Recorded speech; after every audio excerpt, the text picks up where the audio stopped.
Break के बाद एक बार फिर से आपका स्वागत है। आपके साथ मैं हूं रोशनी सिंह। देखिए, क्या दुनिया की नई भू राजनीतिक धुरी भारत और इजराइल बनने जा रही है? क्या बदलते वैश्विक समीकरणों के बीच दोनों देशों की बढ़ती दोस्ती अंतर्राष्ट्रीय राजनीति का नया अध्याय लिख रही है? ये सवाल इसलिए उठ रहे हैं क्योंकि इजराइल के प्रधानमंत्री बेंजामिन नेतन्याहू ने अमेरिकी उपराष्ट्रपति जेडी वेंस के उस दावे को सार्वजनिक रूप से खारिज कर दिया है जिसमें कहा गया था कि अमेरिका ही इजराइल का एकमात्र ताकतवर सहयोगी है। नेतन्याहू ने साफ कहा है कि इजराइल को भारत जैसे देशों का भी जबरदस्त समर्थन हासिल है। 1.4 अरब भारतीयों का जिक्र भी किया उन्होंने, और जिक्र करते हुए भारत को अपने महत्वपूर्ण मित्रों में गिना। अब देखिए, ये बयान ऐसे समय आया है जब पश्चिम एशिया में तनाव, ईरान को लेकर विवाद और अमेरिका इजराइल संबंधों में कुछ मुद्दों पर मतभेद की चर्चाएं चल रही है। नेतन्याहू का भारत का नाम लेना केवल एक कूटनीतिक बयान नहीं माना जा रहा है, बल्कि इसे भारत की बढ़ती वैश्विक भूमिका और इजराइल के साथ उसके रणनीतिक रिश्तों की स्वीकारोक्ति के रूप में भी देखा जा रहा है। अब देखिए, रक्षा, कृषि, तकनीक, साइबर सुरक्षा और खुफिया सहयोग के क्षेत्र में भारत और इजराइल की साझेदारी लगातार मजबूत हुई है। ऐसे में नेतन्याहू का यह बयान वैश्विक मंच पर भारत की बढ़ती ताकत का संकेत माना जा रहा है। अब सवाल यह है कि क्या आने वाले वर्षों में भारत इजराइल की ये साझेदारी एशिया और मध्य पूर्व की राजनीति को नई दिशा देगी, और क्या दुनिया के शक्ति संतुलन में एक नया समीकरण उभर रहा है? फिलहाल इतना तो देखिए तय है कि नेतन्याहू के इस बयान ने अंतर्राष्ट्रीय कूटनीति में भारत की अहमियत को फिर से सुर्खियों में ला दिया है, चहुतरफा सुर्खियों में ला दिया है। जिस प्रकार से देखिए अमेरिका और इजराइल के बीच में मतभेद अभी चल रहे हैं। शिवांगी निर्भया जी हमारे साथ ज्योतिषी जुड़ी हुई हैं ज्यादा जानकारी के साथ इस खास बातचीत में। शिवांगी जी, बहुत बहुत स्वागत है आपका इंडिया न्यूज पर सबसे बड़ी भविष्यवाणी में जुड़ने के लिए। शिवांगी जी, मैं चाहूंगी जरा आप बताएं कि ये भारत, अमेरिका और ईरान की यदि हम बात करें, अमेरिका इजराइल की यदि हम बात करें, तो दोनों के बीच में मतभेद साफ तौर पर उभर कर सामने आ रहे हैं। लेकिन इस बीच में इजरायली प्रधानमंत्री का यह कहना कि भारत, मैं अकेला नहीं हूं, भारत के 140 करोड़ देशवासी जो लोग हैं वो मेरे साथ हैं। अमेरिका के लिए कितना बड़ा झटका है, जेडी वेंस के लिए जिन्होंने चुनौती दी थी कि भाई तुम पूरी तरह से अलग थलग हो, तुम्हारे समर्थन में अभी कोई भी नहीं है, उनके लिए कितना बड़ा झटका ये? रोशनी जी, इंडिया न्यूज के इस मंच को, सभी दर्शकों को आपको राधे राधे, प्रणाम, जय हिंद, जय भारत। बिल्कुल, अभी यहाँ पर पहले मैं इसराइल की कुंडली की बात अगर करती हूँ, वहां से स्टार्ट करती हूँ। हम ग्रह नक्षत्रों के आधार पर ही बात करते हैं। तो इसराइल की कुंडली में जो ग्रह नक्षत्र हैं वो बहुत ही सशक्त हैं, और भारत की कुंडली से अगर मैत्री संबंध को देखूं तो वो मैत्री संबंध को भी दर्शाते हैं। अब यहाँ पर हालांकि इसराइल जैसे अभी सम्मिलित हुआ है ईरान और इसराइल का जो चल रहा है, तो वो तो होना ही था, क्योंकि नवमांश कुंडली में जो बृहस्पति हैं वो 7th हाउस में आए हुए हैं, और साथ ही मंगल भी आए हुए हैं, और 10मांश कुंडली में मंगल अष्टम भाव में है।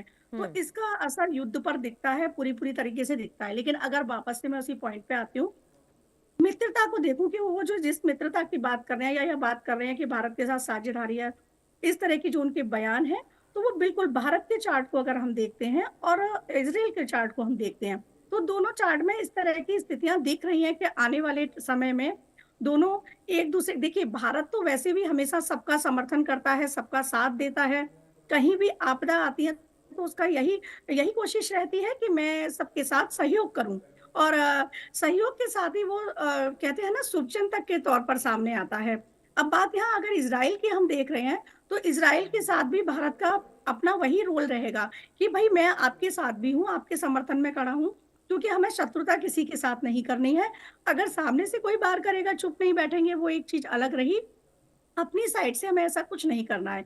अब दोनों चार्ट के अगर ग्रह नक्षत्र हम देखते हैं, महादशाओं को देखते हैं, जैसे भारत की जो महादशा चल रही है, मंगल की महादशा, अभी राहु की अंतरदशा चल रही है, और जो इजराइल के चार्ट में राहु की पोजीशन है और जो भारत के चार्ट में राहु की पोजीशन है, गोचर के आधार पर भारत के चार्ट में 4th और 10th से राहु और केतु गोचर कर रहे हैं। वहीं इजराइल का चार्ट जो मुझे मिला है, उस पे 7th हाउस से और लग्न से गोचर कर रहे हैं। तो 7th हाउस जो है होता है पार्टनर हाउस भी होता है।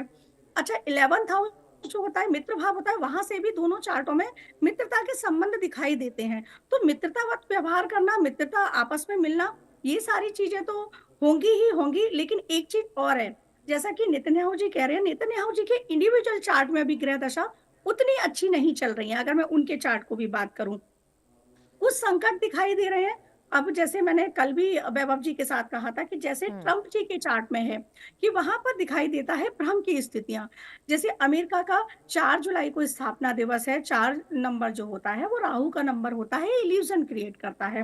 और जो ट्रम्प जी के चार्ट में है वहां भी राहु प्रबल हो रहा है। ठीक वैसे ही नेतन्याहू जी के चार्ट में भी राहु जो है उनके कहीं ना कहीं डिसीजन को गड़बड़ करता है।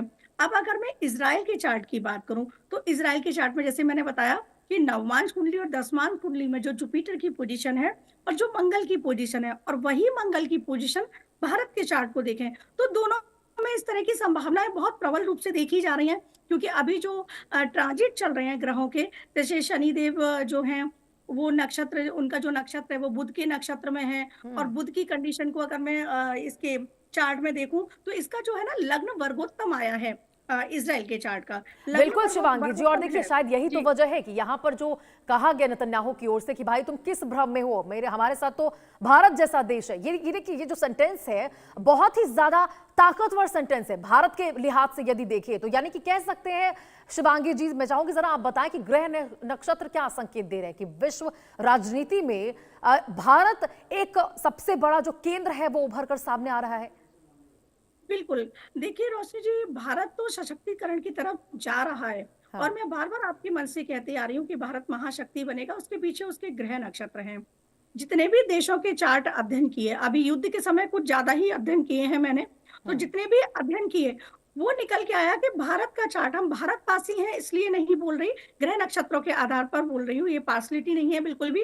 तो भारत के चार्ट में जो ग्रह नक्षत्र है वो बहुत सशक्त हैं। और भारत के चार्ट में जो मंगल है बहुत बड़ा रोल प्ले कर रहा है। और वहां के जो राजा हैं मोदी जी, उनके भी चार्ट में मंगल की पोजीशन बहुत सशक्तिकरण की तरफ है, बहुत सशक्त है।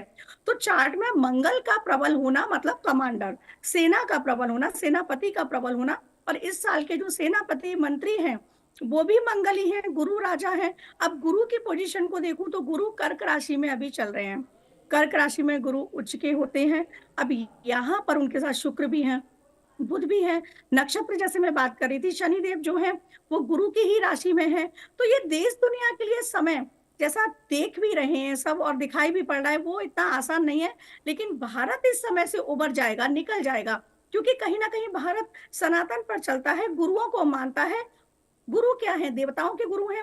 आपके भी जो गुरु हैं, तो भारत में अगर मोदी जी को भी ले लूं तो वो भी गुरुओं का बहुत सम्मान करते हैं, या मैं जन साधारण को भी ले लूं तो गुरुओं का सम्मान सब करते हैं। तो इस समय गुरुओं का सम्मान करने वाला कोई भी देश हो वो आगे जाएगा। तो वो भारत ही है जहाँ गुरु को प्रधानता दी जाती है। गुरु गोविंद दो खड़े काके लागू पाओ।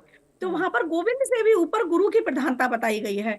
अब यहाँ पर गुरु के जो कर्क राशि जैसे मैंने बताया, और अभी खप्पर योग का भी रोशनी जी निर्माण हुआ है जिसमें